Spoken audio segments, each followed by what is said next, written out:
राजनीति का जनक बिहार कहे जाने वाले बता दें कि लोकसभा चुनाव के बाद फिर से आस लगाया जा रहा है कि बिहार के राजनीति में बहुत बड़ा परिवर्तन आ सकता है। हालांकि नीतीश कुमार जी है जो कि बीजेपी के साथ है, गठबंधन की सरकार में अभी है और एनडीए के साथ है। हो सकता है तेजस्वी यादव का भी कल का बयान एक आया था जो काफ़ी सॉफ्ट दिख रहे थे नीतीश कुमार को लेकर के। क्या बीजेपी के जो प्रमुख चेहरा बनाया गया है, उभरता हुआ युवा नेता सम्राट चौधरी, क्या वो बिहार को बीजेपी के अच्छा प्रतिनिधित्व कर पाएंगे या नहीं, या उनको क्या सीएम फेस के लिए बीजेपी इस बार क्या उनको चुन पाएगी या नहीं? उन तमाम मुद्दों पर बात करने के लिए हमारे साथ बिहार बीजेपी के फायर ब्रांड नेता जो काफ़ी बेबाकी से अपने बात को रखते हैं, उनसे बात करेंगे। जी हमारे साथ पंकज सिंह परमार जी हैं, उन्हीं से बात करेंगे।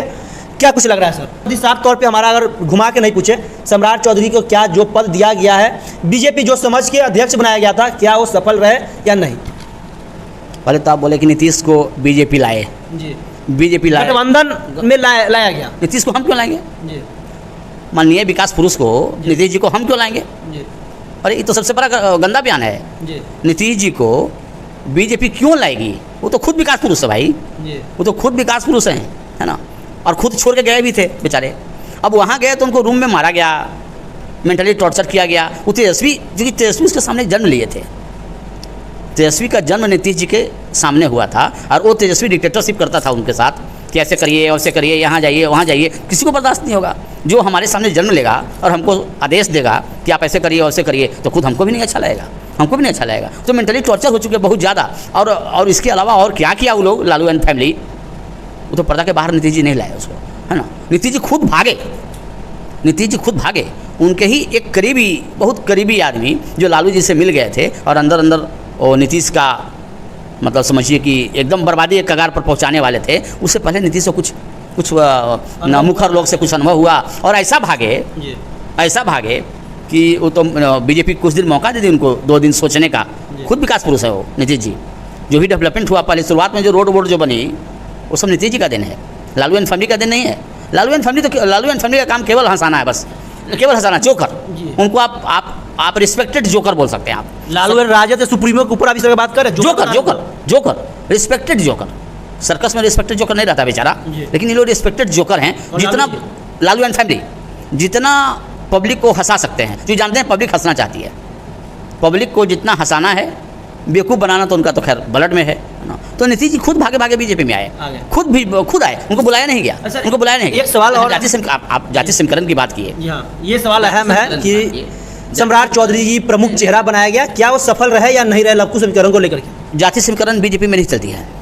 कहीं कहीं ये लोग आगे बढ़ते हैं, Lalu and family and India गठबंधन। इंडिया बोलने में बड़ा सब लगता है, कितना बार मीडिया में रिपीट कर चुके हैं। ये लोग आगे बढ़ते हैं जाति समीकरण को, तो उसको काटने के लिए मजबूरी बस मोदी जी को, विश्वगुरु को जाति समीकरण के आधार पर किसी को देना पड़ता है, मजबूरी बस। पहले चलते हैं वो रास्ते पर जहाँ तक सम्राट चौधरी की बात आप किए ना, तो जाति के नाम पर नहीं बैठाया गया उनको, काम के आधार पर उनको बैठाया गया। अब देखिएगा जितना दिन इलेक्शन रहा, बहुत लंबा टाइम खींचा गया इलेक्शन। सम्राट चौधरी जी सुबह 7 बजे से लेकर रात 11 बजे तक व्यस्त रहते हैं, चाहे सेंट्रल का कोई भी लीडर आए हैं, स्टेट का कोई भी, और आउटर स्टेट का कोई भी सीएम आए, सम्राट चौधरी उनके साथ नजर आ जाते हैं। रिसीव करने के वक्त भी, जब तक वो हमारी धरती पर रहेंगे, बिहार की धरती पर, सम्राट चौधरी साथ में रहते हैं। माननीय सम्राट चौधरी जी, उनको आप जाति समझ रही है। हाँ, वो हमको लगता है कि शारीरिक रूप से वो अर्पित हैं बीजेपी के पीछे, शारीरिक रूप से अर्पित हैं और मानसिक रूप से समर्पित हैं। शारीरिक रूप से अर्पित हैं और मानसिक रूप से समर्पित हैं फॉर बीजेपी। बीजेपी के लिए इस चुनाव में हमने देख लिए उनको। ठीक है, बीजेपी के लिए अरे नहीं, आप मीडिया वाले हैं, फंसाना चाहते हैं। इस चुनाव में उनको हमने देख लिया, क्योंकि मोदी जी के साथ आधा घंटा ही बिताए होंगे राज्यपाल हाउस में। मान लीजिए कितना उन्होंने बिताया हम नहीं बता सकते हैं, हमको जानकारी नहीं है, लेकिन कुछ पल तो राज्यपाल हाउस में उन्होंने बिताया। राज्यपाल हाउस में, और जब रैली हुई बिहार में, रोड शो हुआ, तो उसमें भी लगभग आधे घंटे थे। राज्यपाल रैली तो हुआ ही, लेकिन साथ में जहाँ पर मोदी जी जो विश्वगुरु हैं, वो जो आराम करने गए राज्यपाल हाउस में, वहाँ पर ही सम्राट चौधरी जो माननीय जो हैं डिप्टी सीएम, वो भी लगते हैं कि 12-1 बजे तक रात में वहीं थे। अच्छा। अब वो खुद एनर्जी से लबालब व्यक्ति हैं विश्वगुरु, और उनके साथ जो सम्राट चौधरी जी बैठ जाते हैं, तो कुछ तो एनर्जी आ ही जाएगा उनमें। अब एनर्जी हमको दिखाई पड़ा इलेक्शन में। क्या बीजेपी उनके एनर्जी को, बिहार के बीजेपी का प्रमुख नेता, यानी कि क्या उनको सीएम पद का उम्मीदवार बिहार बीजेपी में घोषित किया जाएगा? इसका यदि इसी तरह से उनका यदि वर्किंग चलता रहा, इसी तरह से वो एनर्जी लेते रहे माननीय मोदी जी से, विश्वगुरु से, तो सीएम सीट तो उनका पक्का है।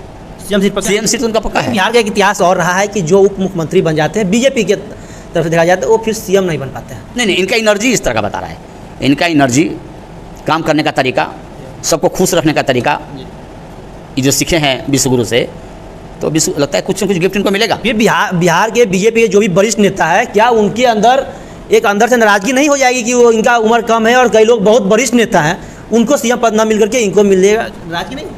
नाराजगी बीजेपी में, बीजेपी तो नाराजगी वर्ड ही नहीं है। बीजेपी में नाराजगी वर्ड ही नहीं है। जब राजनाथ सिंह को गृह मंत्री से रक्षा मंत्री बना दिया गया, एक स्टेटमेंट कहीं आया राजनाथ जी का? एंटी बीजेपी गृह मंत्री से रक्षा मंत्री बना, एक स्टेटमेंट आया? छोड़ दीजिए उस बात को आप। इस इलेक्शन में 20% सिटिंग एमपी जो थे उनको काट दिया गया। सिटिंग एमपी को हमारे विश्वगुरु ने काट दिया, जो काम नहीं करते थे वो, है ना। तो मोदी कहते हैं कि work hard for nation must be essential. जो काम करेगा उसको टिकट मिलेगा, जो काम करेगा उसको बीजेपी देखेगी। और ये इस बार तो प्रूफ दे दिया मोदी जी। इस इलेक्शन में मोदी जी ने प्रूफ दे दिया हमारे विश्वगुरु ने कि जो काम नहीं करेगा उसका पत्ता काटते एक क्षण भी नहीं लगेगी। दूसरी बात, जिसको यदि घमंड हो जाता है कि हमारे बदौलत बीजेपी जीत रही है, बहुत सारे एमपी को घमंड हो गया था कि हम बीजेपी को जितवा रहे हैं, उनका ही पता कट गया। हाँ, उनके जगह पर आपके ऐसा कोई किसी को खड़ा कर दिया गया और वो जीत रहा है। 4 तारीख को देखिएगा ना आप, 4 तारीख को देखिएगा। जिनको घमंड हो गया था बहुत ज़्यादा, है ना, उनका ही पत्ता कटा।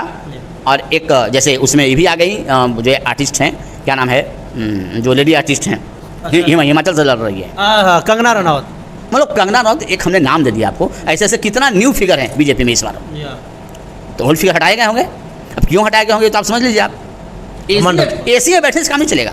और यदि आप कहिएगा विश्वगुरु को कि आपका जो ये सीट है मेरे चलते जीत रहे हैं आप, देन एंड देयर सीट आपका कट गया। बीजेपी में रहना है तो काम करना होगा, रोड पे आना होगा, धूप में रहना होगा, तब बीजेपी टिकट मिलेगा। साफ तौर से यस, नेशन मजबूत होगी, मैं आपको मजबूत करूँगा। हमारे नेशन को आप कमज़ोर करेंगे किसी भी फील्ड में, मैं आपको काट दूंगा। झोपड़ी में किसी को टिकट दे देंगे, दे दिया ना हैदराबाद में, एंटी ओवैसी। काफ़ी फायर ब्रांड नेता हैं आपकी, फायर ब्रांड मिला, टिकट मिला ना। पहले आप जानते थे उसको? संदेश खाली में जिसको मिला है, संदेश खाली में जिसको मोदी जी ने, विश्वगुरु ने जो टिकट दिया है, कहीं पार्टी में नहीं रही हो, जीत रही है। हाँ, इसका मतलब कि वहाँ भी सिटिंग एमपी जो होंगे उनको काटा गया होगा। काटा गया था। बैरकपुर से अर्जुन सिंह हैं, पहले ममता में गए, फिर भागे फिर बीजेपी में चले आए, टिकट दिया गया उनको। कहने का मतलब सारांश ये है कि बीजेपी में यदि रहना है तो काम करिए, अदरवाइज आपका पत्ता साफ हो जाएगा। पत्ता किसी भी गरीब झोपड़ी से उठा के किसी को दे दिया, चाहे जात कोई भी हो।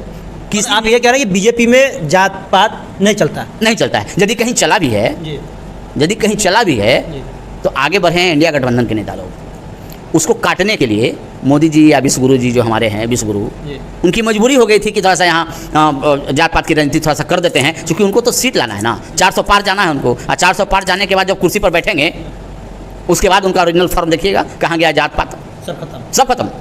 उनको 400 चाहिए, मजबूरी है उनके पास, 400 चाहिए।